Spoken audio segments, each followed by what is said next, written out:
जेवणाच्या ताटान शीत, तांतयांची कडी, तिसऱ्यांचे सुकें, भाजलेले ताल्ले आनी सालाद.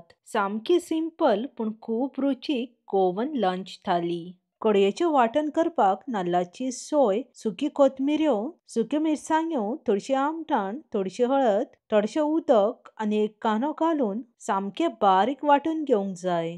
तेल गरम जातकीच कांदो आनी ओली कोथमीर घालून कांदो सॉफ्ट जायसकर तेलान बरो परतून घेवंक जाय. वांटून घेतलेली कडयेची मिरसांग घालून कडी कितली दाट पातळ जाय हेचो अंदाज घेवन उदक घालून घेयात. कडी बरी मिक्स करून लो फ्लेमीर कडयेक बरो खतखतो काडूंक जाय. मातयेच्या आयदनान केल्ली कडी खावपाक खूब रुचीक लागता. कडयेक बरो खतखतो येतकीच एक एक करून 3 तांतयां फोडून घालता. आनीक 5-6 मिनटां लो फ्लेमीर कडी शिजोवन घेवंक जाय. चवीनुसार मीठ घालून कडी वयल्या वयर मिक्स करून घेवंक जाय. तांतयां डायरेक्ट फोडून कडयेन घालता म्हूण ह्या कडयेक एक ड्रॉप करी म्हणटा. तांतयां बरी शिजतकीच थोडीशी ओली कोथमीर घालून गरम गरम शीता वांगडा तांतयांची कडी खावपाक खूब रुचीक लागता.